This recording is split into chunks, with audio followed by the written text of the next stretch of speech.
Hello friends, welcome to your own channel daily stock. तो दोस्तों, इस वीडियो के अंदर हम ईशान डाइज एंड केमिकल्स के डिटेल्ड एनालिसिस के बारे में बात करेंगे और जानेंगे कि आपको ईशान डाइज एंड केमिकल्स के अंदर इन्वेस्ट करना चाहिए या नहीं। चलिए शुरू करते हैं।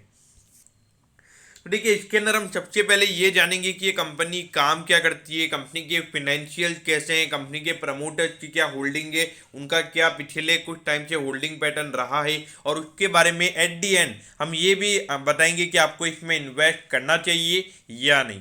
चलिए शुरू करते हैं। तो देखिए, सबसे पहले हम ये जानेंगे कि ये कंपनी काम क्या करती है। तो देखिए, ये जो कंपनी है ये कॉपर पी थैलोसिनिन क्रूड ब्लू और पिगमेंट ब्लूज वाले जो सेगमेंट्स वाले केमिकल्स होते हैं वो ये कंपनी बनाने का काम करती है। और जो कंपनी के जो प्रोडक्ट्स हैं वो डोमेस्टिक यानी कि इंडिया के अंदर भी यूज किए जाते हैं और ग्लोबली यानी कि एक्सपोर्ट भी कंपनी के जो केमिकल्स हैं वो होते हैं। देखिए, सबसे पहले अगर हम देखेंगे जितनी भी केमिकल कंपनीज हैं, अगर उनके रेवेन्यू या प्रॉफिटेबिलिटी वाले नंबर्स अगर अच्छे से बढ़े हैं तो वो मोर एंड लेस एक्सपोर्ट की वजह से बढ़े, क्योंकि पूरे ग्लोबली में हमें जो डिमांड केमिकल्स की वो काफ़ी ज़्यादा बढ़ती हुई नजर आई है, क्योंकि चाइना में जो मैन्युफैक्चरिंग कम हुई है तो इसकी वजह से यहाँ पे जो इंडिया जो एक मैन्युफैक्चरिंग हब हमें नजर आता है, तो डेफिनेटली केमिकल्स की डिमांड इंडिया में बढ़ेगी। तो देखिए कैसे आने वाले टाइम पे चीज़ें रहती हैं। अब यहाँ पे हम कंपनी के फाइनेंशियल्स की बात करेंगे। तो देखिए, मार्केट कैप यहाँ पे सिर्फ कंपनी का भी 235 करोड़ का है, तो बहुत ही छोटी सी कंपनी हमें नजर आती है। अगर स्टॉक के पी रेशियो की बात करेंगे तो अभी 15.9 का स्टॉक का पी रेशियो है, जबकि इंडस्ट्री का लगभग 20 का पी रेशियो हमें नजर आता है। तो इंडस्ट्री के कंपैरिजन में एक अच्छे वैल्यूएशन पे ये कंपनी ट्रेड कर रही है। अगर हम डेट की बात करेंगे तो 20 करोड़ के लगभग का कंपनी का डेट हमें नजर आता है। तो देखिए, लगभग 80 करोड़ का कंपनी का हर साल का रेवेन्यू है, तो उसके हिसाब से 1/4 का कंपनी का डेट है, तो कोई इश्यूज हमें वहाँ पे भी नजर नहीं आते हैं। अगर डेट टू इक्विटी की अगर हम बात करेंगे तो 0.26 यानी कि सिर्फ यहाँ पे 26 पैसे का कंपनी ने डेट लिया हुआ है 1 रुपए की इक्विटी के ऊपर। तो देखा जाए तो ऑल ओवर ये सिचुएशन भी हमें अच्छी नजर आती है। अगर रिटर्न ऑन कैपिटल एम्प्लॉयड की बात करेंगे तो ये नंबर लगभग 27% पे है और आरओई का नंबर भी 21.4% पे हमें नजर आता है। तो देखा जाए तो ये जो लेवल्स हमें नजर आते हैं, ये जो आरओसी और आरओई वाले जो नंबर्स हैं ये काफ़ी फिनोमिनल है। और जिस लेवल पे ये कंपनी काम कर रही है, सिर्फ 80 करोड़ के रेवेन्यू पे अगर इतना बढ़िया आरओसी और आरओई है, डेफिनेटली ये एक अच्छे नंबर्स हमें यहाँ पे नजर आते हैं। अगर हम प्रमोटर्स की होल्डिंग के बारे में अगर हम बात करेंगे तो 58.5% की जो होल्डिंग है वो कंपनी के प्रमोटर्स के पास ही है। तो देखा जाए तो कोई प्लेज परसेंटेज हमें यहाँ पे नजर नहीं आता है। तो डेफिनेटली जो फाइनेंशियल पॉइंट ऑफ व्यू से अगर हम बात करेंगे तो ये कंपनी हमें काफ़ी अच्छी नजर आती है।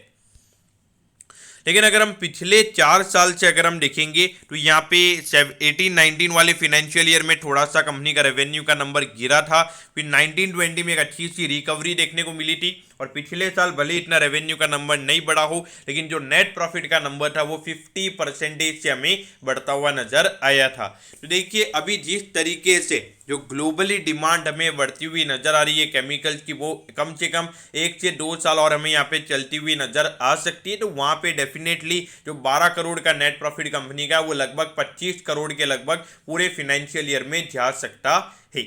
और जबकि अगर हम पिछले क्वार्टर की अगर हम बात करेंगे तो लगभग यहाँ पे आप देख सकते हैं कि पिछले क्वार्टर में कंपनी ने 5 करोड़ का नेट प्रॉफिट जनरेट किया है। तो अगर हर क्वार्टर में कंपनी 5 करोड़ का नेट प्रॉफिट जनरेट करती है तो लगभग पूरे साल का वो नंबर 20 करोड़ पे होता है, और कंपनी का जो मार्केट कैप है वो 235 करोड़ पे, तो उसके बेसिस पे 11 से 12 का पी रेशियो ही हमें कंपनी का नजर आता है। तो अगर हम देखेंगे तो यहाँ पे मार्च 2019 के बाद जून 2019 में कंपनी के रेवेन्यू के नंबर्स बढ़े, फिर वहाँ से फिर से रेवेन्यू का नंबर हमें बढ़ता हुआ नजर आया था, लेकिन फिर से यहाँ पे जो रेवेन्यू के नंबर थे वो कम होते हुए हमें नजर आए थे। लेकिन अगर हम पिछले साल दिसंबर 2020 में देखेंगे तो वहाँ पे 7 करोड़ से रेवेन्यू का नंबर बढ़ा था और ये नंबर आया था 24 करोड़ पे, और मार्च 2021 में भी कंपनी ने काफ़ी अच्छा परफॉर्म किया था। लेकिन जब जो नेट प्रॉफिट का नंबर था वो जो अभी कंपनी अभी कमा रही है उसके मुकाबले जो नेट प्रॉफिट का नंबर था वो कम था, क्योंकि उस समय कंपनी का जो डेट था वो काफ़ी ज़्यादा था और जो ऑपरेटिंग कॉस्ट थी कंपनी की वो भी काफ़ी ज़्यादा थी। तो अगर हम अभी देखेंगे तो अभी कम रेवेन्यू में भी कंपनी 5 करोड़ का नेट प्रॉफिट जनरेट जनरेट कर पा रही है, तो ये एक अच्छा नेट प्रॉफिट मार्जिन का इंडिकेशन हमें यहाँ पे नजर आता है। लेकिन देखिए पिछले 2 क्वार्टर से अगर हम देखेंगे तो जो रेवेन्यू के नंबर्स हैं वो हमें डिक्रीजिंग ट्रेंड में नजर आते हैं। तो ये एक थोड़ा इश्यू आने वाले टाइम पे अगर ये रेवेन्यू का नंबर लगातार गिरेगा, क्योंकि जो रॉ मटेरियल कॉस्ट का इम्पैक्ट पड़ रहा है तो उसकी वजह से इनकी प्रॉफिटेबिलिटी के ऊपर भी इम्पैक्ट पड़ सकता है।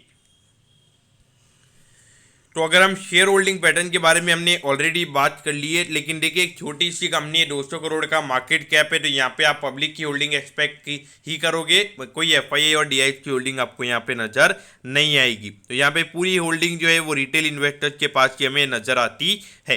लेकिन इसमें एक अच्छी बात यह है कि पिछले साल सितंबर 2019 में प्रमोटर्स ने 16% से अपनी होल्डिंग को बढ़ाई है। देखिए एक क्वार्टर के अंदर अगर सीधा 16% की होल्डिंग बढ़ना, तो ये प्रमोटर्स का कॉन्फिडेंस दिखाता है, क्योंकि जिस तरीके की आने वाले टाइम में जो कंपनी में ग्रोथ होगी, उन्होंने देखी होगी कि एक अच्छी ग्रोथ है, तो क्यों ना मैं मेरी कंपनी के शेयर्स खरीद के उसका बेनिफिट उठाऊं। तो ये एक इंडिकेशन उसका हमें नजर आता है। तो अगर हम पीयर कंपैरिजन करेंगे तो ये जितने भी कंपनीज आपको नजर आ रही है, तो उसके कंपैरिजन में ये अकेली कंपनी है जिसका मार्केट कैप 1000 करोड़ से कम है।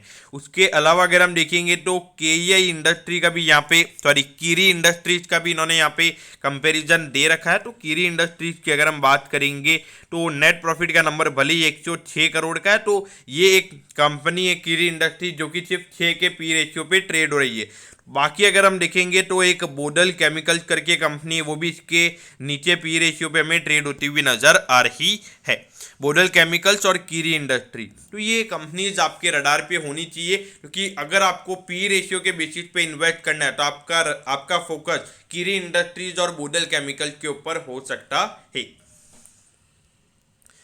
अब यहाँ पर अगर हम देखेंगे तो 147 पे ये स्टॉक का प्राइस अभी चल रहा है और ऑलमोस्ट अपने ऑल टाइम हाई पे ईशान डाइज एंड केमिकल्स का स्टॉक चलता हुआ नजर आ रहा है। तो देखिए दोस्तों, मेरे ख्याल से अगर आपको यहाँ पे लॉन्ग टर्म के लिए इन्वेस्ट करना है, यानी कि डिकेड पॉइंट ऑफ व्यू से इन्वेस्ट करना है, तो मैं आपको ये रिकमेंडेशन नहीं करूंगा।